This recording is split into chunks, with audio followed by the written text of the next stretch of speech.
Hello, আসসালামু আলাইকুম। কেমন আছেন সবাই? আলহামদুলিল্লাহ, আল্লাহর রহমতে আমরা ভালো আছি সবাই।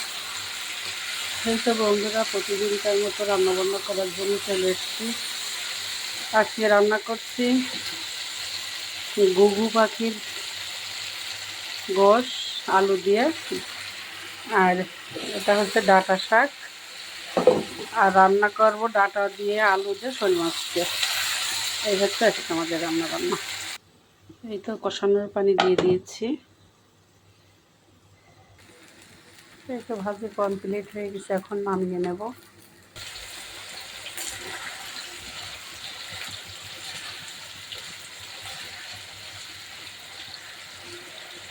কষিয়ে নিলাম, এখন ঝোলের পানি দেবো।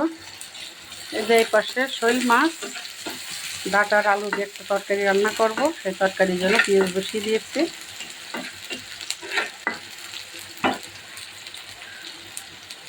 বন্ধুরা, ঝোলের পানি দিয়ে দিয়েছি। এর পাশে ডাঁটা আর আলু হাফ সিদ্ধ করে নিয়েছি, তারপর মাছ ডাঁটা আলু একবারেই কষাই নিচ্ছি। কষানো পানি দিয়ে দিলাম।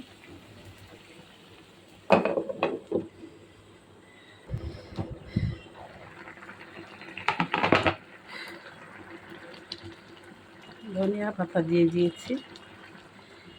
আরও ঝোল টানলে নামিয়ে নেব।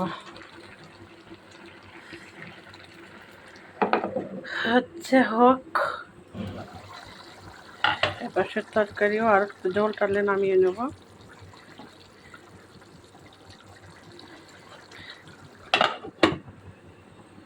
শুনেছি ঘুঘু পাখির মাংস নাকি খায়, আগে কখনো কোনো দিনও খাইনি, আজকে ফার্স্ট টাইম।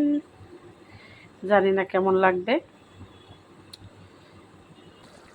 একটু ভাজা পেঁয়াজ বেরেস্তা দিয়ে দিলাম, আর ভাত গুঁড়িয়ে দিয়েছি।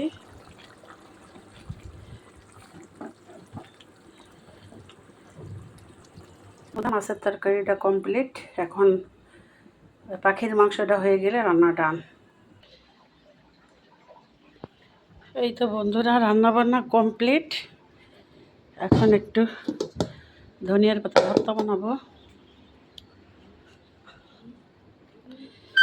এই যে আমাদের পাখির মাংস রান্না ডান। এই ছিল আজকে আমাদের ভিডিও। আজকে শরীরটা প্রচণ্ড অসুস্থ, মনটাও ভীষণ খারাপ। এই তো সবাই ভালো থাকবেন, সুস্থ থাকবেন, আমাদের জন্য দোয়া করবেন। দেখা হবে, কথা হবে পরবর্তী ভিডিওতে। সেই পর্যন্ত আল্লাহ হাফেজ।